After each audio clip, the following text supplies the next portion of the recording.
Well, folks, we are tracking that threat of strong to severe storms as we go into the weekend, possibly more flash flooding. We'll have more details coming up. And the first event of its kind kicking off in Fayetteville tomorrow. Everything you need to know about SOAR NWA, especially if it rains. Plus, a local church named in a sexual abuse lawsuit. Why one man says a local St. Joseph's Catholic Church was negligent. 4029 News at 5 starts right now. Live, local, late breaking. This is 4029 News at 5. Thanks for joining us tonight. I'm Craig Cannon. And I'm Paige Preusse. We want to begin tonight with weather as we could see some storms to the start of our weekend. 4029 Chief Meteorologist Darby Bobby tracking those storms. Darby, we're expecting more overnight? Yeah, in fact, we're already starting to see a few of these show up on radar, mainly to the south and east of Fort Smith. I want you to take a look here. We're seeing some heavier showers just to the east of Clarksville, around the Knoxville area, and not too far from Spadra. You can see around Boonville some heavy downpours coming toward the Paris area and around Mount Magazine. Other showers around Ozark as well, some just to the south of Waldron, and we've got a few just south of LaFleur County there, well to the south of Evener. Not much in northwest Arkansas right now, though, an isolated shower around St. Paul. This evening, that's the way it's going to go. Just very isolated showers and thunder showers, mainly to the south and east of Fayetteville and Fort Smith. But as we go throughout the night, later on tonight, we start to see more of these heavier downpours begin to develop and more activity. So lightning and thunder could wake you up out of bed tonight, and very heavy rain will be possible, could lead to, again, renewed isolated flash flooding late tonight, tomorrow morning. And later on the weekend, we've got more storm chances to tell you about. We'll have more on that coming up. We are following some breaking news tonight. The president announcing the U.S. will increase tariffs on Chinese goods. Yeah, President Trump firing back at China for its new tariffs on U.S. products. He says 25% tariffs on $250 billion of Chinese products would rise to 30% starting October 1st. Moreover, the remaining $300 billion in imports will be tariffed at 15% rather than 1%. And that'll begin September 1st as well. And the trade brawl with China sending stocks reeling today. The Dow Jones dropping more than 700 points at its worst, closing down 623 points. The S&P 500 and the Nasdaq Composite finished 2.6% and 3% lower, respectively. It was the worst day for stocks since August 14th. Also, some late-breaking news tonight. Supreme Court Justice Ruth Bader Ginsburg has been treated for pancreatic cancer in New York City. The Supreme Court made the announcement this afternoon, saying the tumor was treated and there is no evidence of disease elsewhere in her body. This is the 86-year-old's fourth bout with cancer. Last December, she had surgery to remove cancer from her left lung. Well, that rain Darby mentioned could affect the area's first hot air balloon festival. Yeah, and it could ground the balloons, but the festival itself will happen either way in Fayetteville. 4029's Emma Claybrook spoke with leaders of SOAR NWA in charge of keeping people safe. And Emma, they're called balloon meisters. Yeah, a balloon meister is just as fun as it sounds. He's in charge of keeping everybody safe, and he has a ton of responsibility. Sometimes balloonists are like herding cats, okay? You put them all out there in a field, and without some guidance, you don't know what you're going to get. 11 balloonists are hoping to take flight Saturday at SOAR NWA at Drake Field in Fayetteville. We're not planning on canceling. We're going to be here. Hopefully by tomorrow evening, it's supposed to dry off, and when it does, we're going to put on a show for you. Pat Cannon has been flying balloons since 1980, and he says Arkansas is a beautiful place to fly. Around here, we have the mountains, and they're gorgeous and they're beautiful, but they don't provide you very many places to land. So we have to be very cautious about where we fly. The area around here to the north is great for flying. A lot of open fields, a lot of open area, and it's beautiful. If it does rain, the balloons won't be able to fly. The balloon is made out of fabric.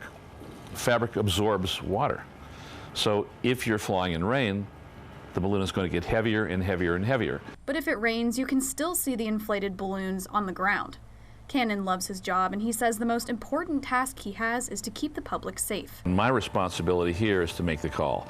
We don't want to put balloons out in conditions that are unsafe. We don't want to jeopardize the safety of anybody that comes to the event. So we want to make sure that that's all done under a certain set of guidelines and rules. 4029 is the official forecaster for this event. Our team of meteorologists will be tracking the weather. Make sure to tune in to 4029 News Sunrise at 6 a.m. tomorrow for the latest updates. If it does rain, don't worry. There's still a ton that you can do out here. You can go for a helicopter ride. There's even a car show and a kids zone.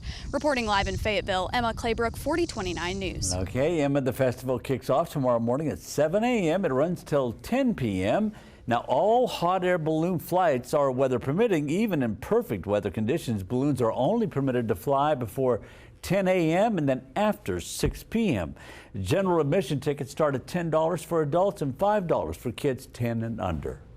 And parts of downtown Fort Smith seeing flooding this morning after heavy rains overnight. Right now, crews are working to reopen Chastain Road.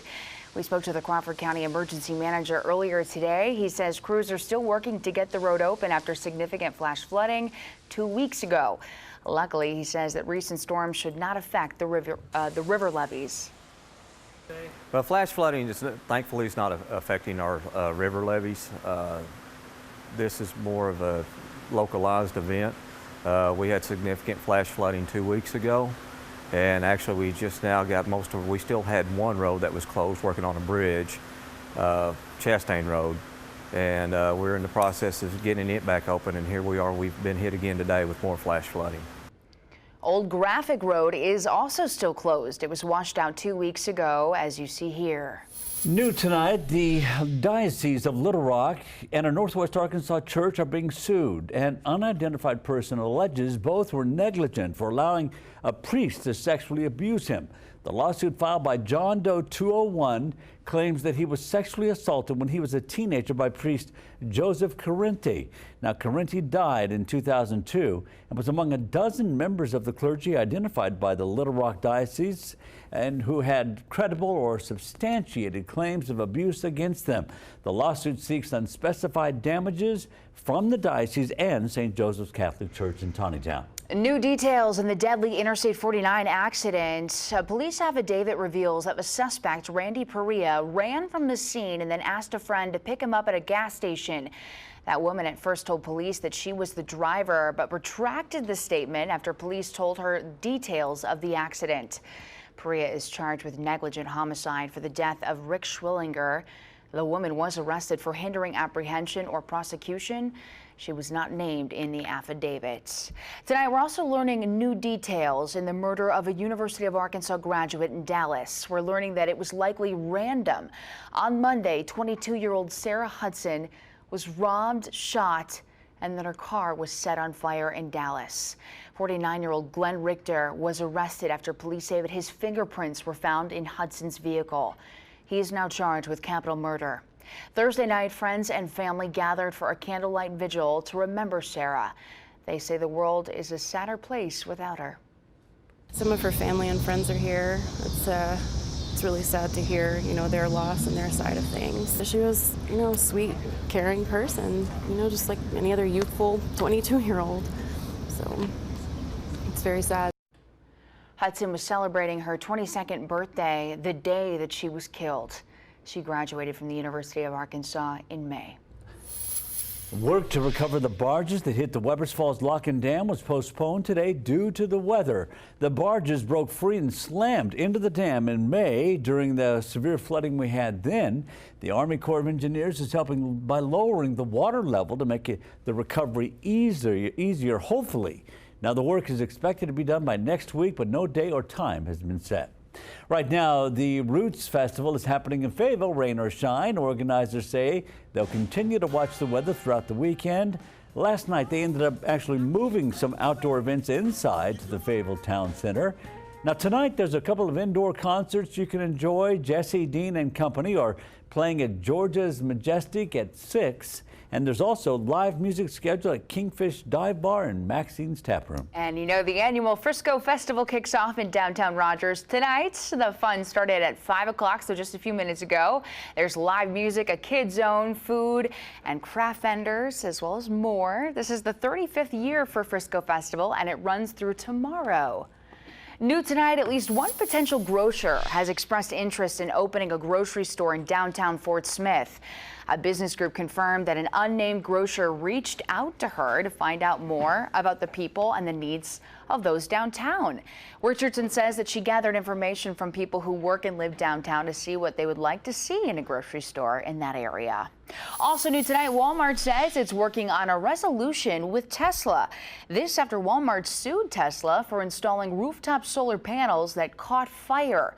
In the lawsuit filed Tuesday, Walmart said that Tesla installed solar panels that went up in flames on 7 of its store rooftops between 2012 and 2018, causing millions of dollars in damage. Today, the company said that they look forward to reactivating the panels once both sides are certain it's safe. And tonight, President Trump will depart for Europe for the G7 summit. This is a meeting between the U.S. and our most important allies. Trade and the economy expected to be the key issues on the table for discussion. The meeting comes as the president expresses growing concern over the global economy. ABC News' Rachel Scott is in Washington with more. President Trump is already shaking up the schedule before even getting on the ground for the G7 summit in France. The president calling for a last-minute meeting on Sunday to discuss the global economy. President Trump tweeting this morning, "The economy is strong and good, whereas the rest of the world is not doing so well." But not everyone here in the U.S. agrees.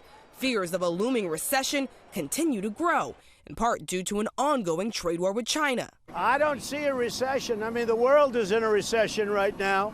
The president continuing to brush off those concerns. His economic advisor even calling on other world leaders to model their economies after the U.S. These other countries, if our friends would adopt some of the pro-growth policies that we have adopted, their growth would improve markedly. In the lead up to the G7, the significant meeting between the U.S. and our most important allies, the president has been critical of America's friends. Our allies take advantage of us far greater than our enemies.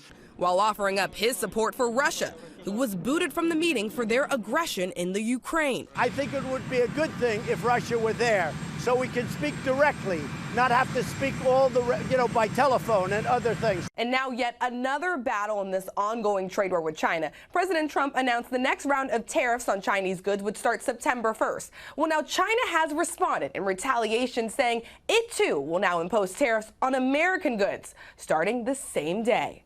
Rachel Scott, ABC News, Washington. And for more political coverage, tune in to 4029 Sundays for our Matter of Fact program with Soledad O'Brien. You can catch it each Sunday morning, 5:30 and 10 o'clock, again Sunday night at 11:30. Volunteers are heading home after helping Moffett schools clean up the area. God's Pit crew arrived from Virginia a few weeks ago with some supplies and manpower to get that school up and running after historic flooding. The founder of God's Pit crew says he is thankful for the community's support. It's been incredible. We've been doing this for 20 years now. In fact, our first mission we ever done was in Oklahoma. But in 20 years, we got probably the greatest welcome we've ever gotten when we first got here, with state police leading us in and all the teachers and people out. And today we got a great send-off. Coming up tonight at 6 o'clock, we'll tell you what state officials are saying about the work God's Pit crew did in Moffett. Yeah, it's pretty nice to see. It is always encouraging. And still to come tonight, new threats. This about rising concerns over more potential mass shootings. How 2 Florida high schoolers allegedly threatened their schools this week. And a massive FBI bust. Why the Bureau is charging 80 people with an elaborate scam.